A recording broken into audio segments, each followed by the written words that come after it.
Welcome back to my channel. I'm Wilby TV. Nagba-vlogs nga po ako ng iba't ibang uri na natural na halamang gamot. Kung bago lang po kayo dito sa channel ko, huwag niyo kalimutan mag-subscribe, mag-like, simbolo pong ganyan. Huwag na rin pong kalimutan i-share sa friends and family. Kung mahilig po kayo dito sa ginagawa kong pag-tutorial, pag-vlogs ng iba't ibang uri na natural na halamang gamot. Bago ko po umpisahan ang pag-tutorial ko, pinasasalamatan ko nga po yung mga supporter ko. Thank you for all subscriber, all viewer. Thank you for new subscriber, new viewer. Maraming salamat po sa inyong suporta. Sana po patuloy niyo suportahan yung channel ko para lalo po mag-grow. Marami po natin matulungan na mahirap natin mga kababayan ang maasa sa mga libreng gamutan. Sa paligid ng bahay nila, may nakukuha silang mga libreng gamutan natural. Sa tulong ng channel na ito ay nakakaiwas sila sa mga sakit na sa araw-araw na kanilang pamumuhay. Okay. Ang tip story ko po ngayon, kayo po ba ay nabaho ang paa or bakit bumabaho yung paa natin? Ano ang mga dahilan kung bakit yung mga paa natin bumabaho? Yan po yung tips ko ngayon para sa inyo.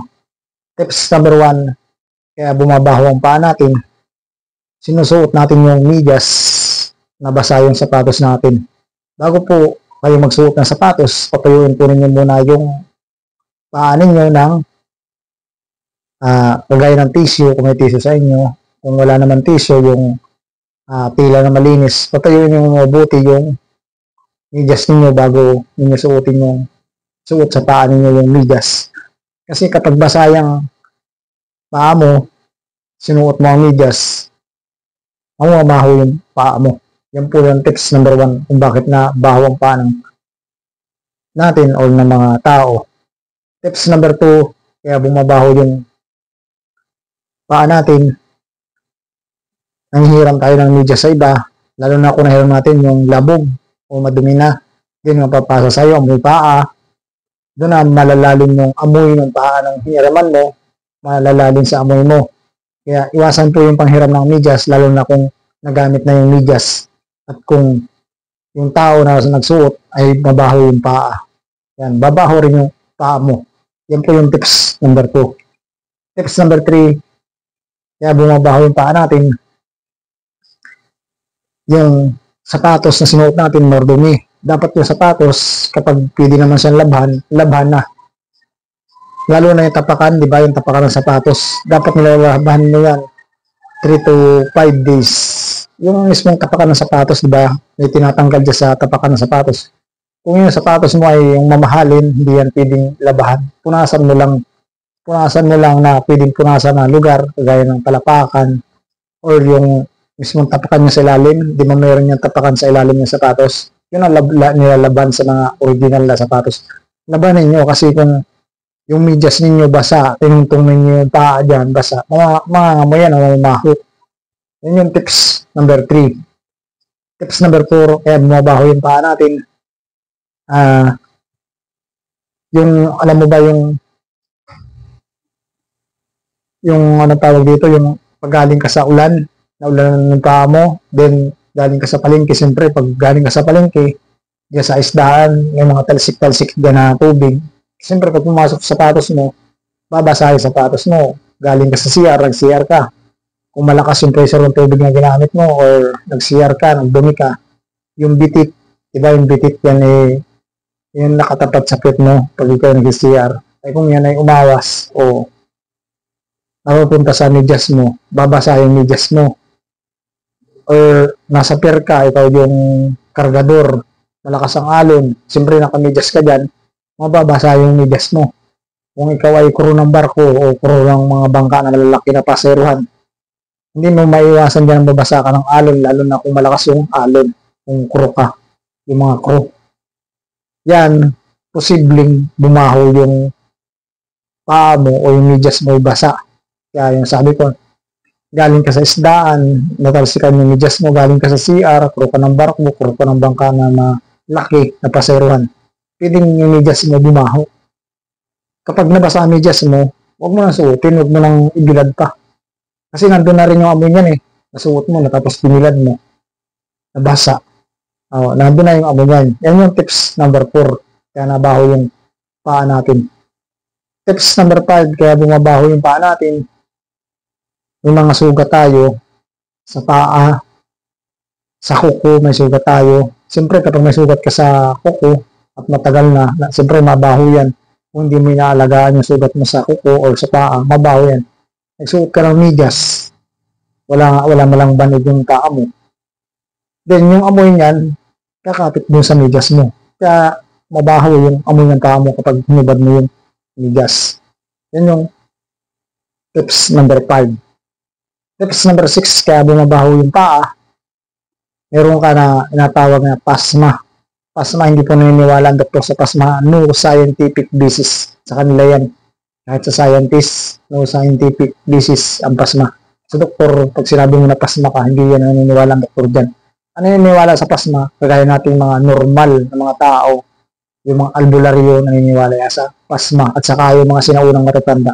Pasma is, yung pasma nga, yung example, sinasabi ko na pasma ka, kargador ka sa palengke. Siyempre, kung kargador ka, siyempre, persang-persa yung paa mo yan. Kung kargador ka, yung persa niya sa ulo, saka sa paa. Kargador ka o naka-construction worker ka, o jeepney driver ka, tricycle driver, bus driver, mekaniko, or sa production, then mga construction, mga isda, o yung mga basurero, anumang trabaho ninyo na nakasapatos kayo. Tapos pagdating niyo sa bahay ninyo, naligo kayo kagad. Tapos kung kayo nagtatrabaho, inabot kayo ng ulan na malakas, nakamidyas kayo, then nabasa yung paa niyo. Yun yung tinatawag na pasma. Mapapansin ninyo, example kasama din yung mga riders. Pagod na pagod din yung mga riders dito sa yung mga grupo-grupo na kamotor. Pagod yan, saka yung mga nagabike, pagod yan sa pagtadyak. Yung mga riders, pagod din yung mga paa niya kung malalayo yung rides niya. Ngayon, kapag nabasa ka ng bigla, lalo ang init ba yung panahon, gaya niya ng init, tapos biglang umulan. Diyan yung tinatawag na papasok yung pasma.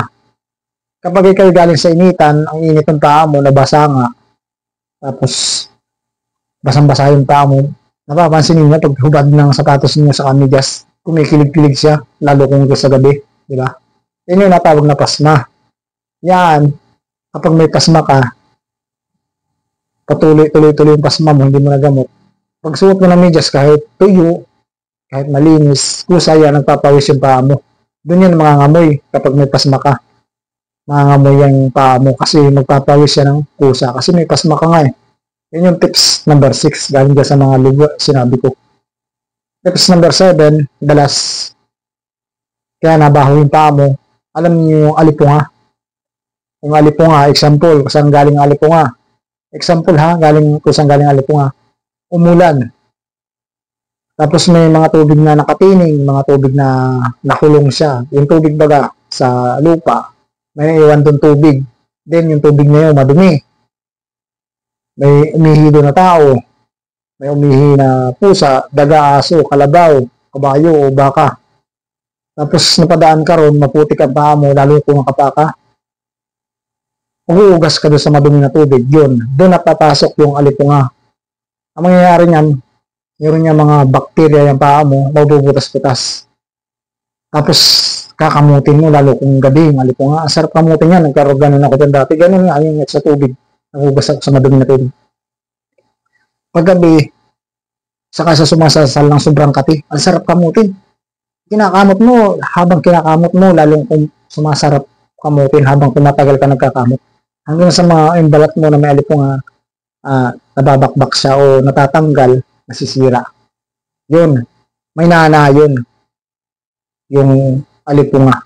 Yan kapag yung alipunga mo may nana, siyempre kung ikaw ay nagtatrabaho, magsasapatos ka.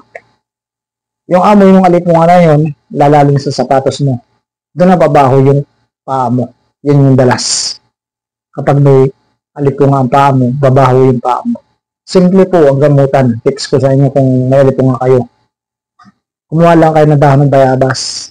Mga 10 pirasong dahon ng bayabas o 20 na piraso ng bayabas. Hugasan ninyo mabuti. Lagayin ninyo sa 5 basong tubig. Lagayin ninyo sa temperatura na init ng apoy o minuto, 3 hanggang 5 minuto yung dahon ng bayabas. Pagkalamig niyan, kumuha kayo ng planggana na stainless. Malamig ha. Huwag niyo tutubog yung paa ninyo ng mainit kasi baka makasdente kayo yung malamig. Pwede rin medyo warm water o maligamgam. Stainless na planggana o kung may matibay kayong plastic na planggana, pwede na rin. Kasi alam mo ba yung pag-stainless, mainit nilagay mo, lalong iinit yan. Kaya sabi ko sa inyo, warm water, pwede na. Huwag mong lalagyan yung stainless ng sobrang init na tubig. Kasi kapag nagait ka dyan, makasdente ka. Yung warm water, yung ilalagay niyan. Ibabad mo yung paa mo na may alipunga. Tapos lagyan mo ng mga 2 kutsarang asin habang nakababad. Ibabad mo sa 5 minutes to 10 minutes. Yung alipunga mo na yun, yung ibang bakterya niyan, mawawala 50% kung sobrang kati. Ganun. Then kung gusto mo pa lalong mawala yung kati, di ba, nababad mo na sa 5 to 10 minutes na dahon ng bayabas. Ang tawag yan langgas sa amin. Awang ko lang sa inyo, ang tawag sa inyo yung sa bayabas na langgas. Gamot yan ha. Yung dahon ng bayabas, maraming pinagagamutan. Pwede sa tuli, pwede sa alipunga. Yun nga, lagyan mo ng asin, 2 kutsara. Tapos haluin mo para madurog yung asin. Then kapag nababad mo sa 5 to 10 minutes, yung paa mo, naalis mo na doon sa pinaglagaan ng bayabas, galing sa planggana, patuyuin mo ng malinis na tila. Malinis na tila, huwag madumi na tila. Tapos kuha ka ng alcohol para mas lalong mabisa. Lagyan mo ng alcohol. Ganyan hanggat hindi nagaling na lipunga mo, para hindi bumaho yung paa mo. Gamutin mo ng gamutin. Kasi may bakterya yan. Yan po yung dalas. Okay? Sana nakatulong po ko sa inyo. Sa bago po dito sa channel ko, pakisubscribe, pakilikes po. I-share na rin po nyo sa friends and family kung mahilig po kayo dito sa ginagawa kong pag-tutorial, pag-guys ng iba't ibang uri ng natural na halamang gamot. I'm Will BTV. Bye-bye. Maraming salamat po sa inyong suporta.